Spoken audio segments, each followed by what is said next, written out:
The terrorists who acquired their murderous skills in Afghanistan or who were organised from its soil dispersed across the world, inflicting bloodshed and tragedy on 3 continents. They detonated truck bombs in Nairobi and Dar es Salaam in 1998, killing 224 people.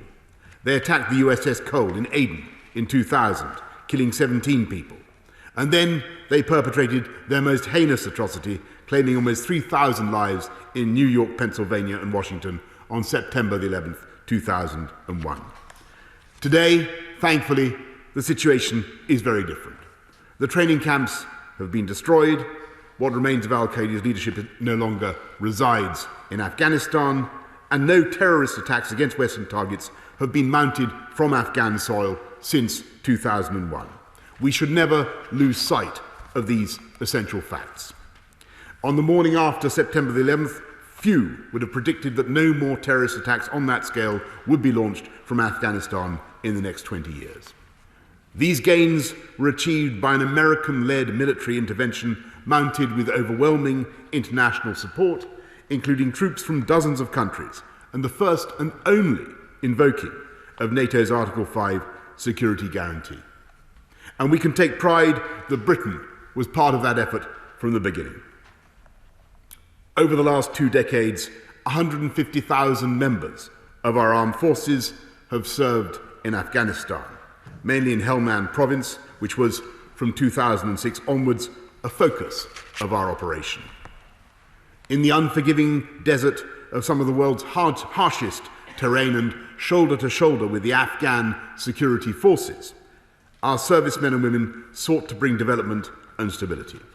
The House will join with me in commending their achievements and paying heartfelt tribute to the 457 British service personnel who laid down their lives in Afghanistan to keep us safe. The international military presence in Afghanistan was never intended to be permanent. We and our NATO allies were always going to withdraw our forces. The only question was when, and there could never be a perfect moment. As long ago as 2014, the UK ceased all combat operations and brought the great majority of our troops home, reorientating our role and our involvement. About 750 service personnel stayed in Afghanistan under NATO's mission to train and assist the country's security forces. Last year, the US decided to withdraw its troops from Afghanistan while the Taliban undertook to prevent, and I quote, any group or individual, including Al-Qaeda, from using the soil of Afghanistan to threaten the security of the United States and its allies. President Biden announced in April that all American forces would leave by September at the latest. And the NATO Summit declared last month that the alliance's military operations in Afghanistan were coming to an end. As a result, all British troops assigned to NATO's mission in Afghanistan are now returning home. And for obvious reasons, I will not disclose the timetable of our departure, though I can tell the House that most of our personnel have already left.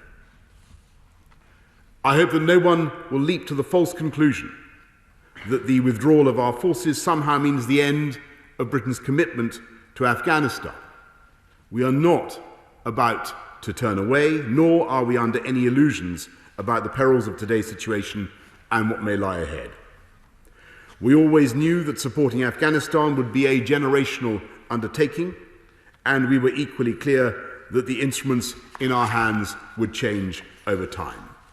Now, we shall use every diplomatic and humanitarian lever to support Afghanistan's development and stability.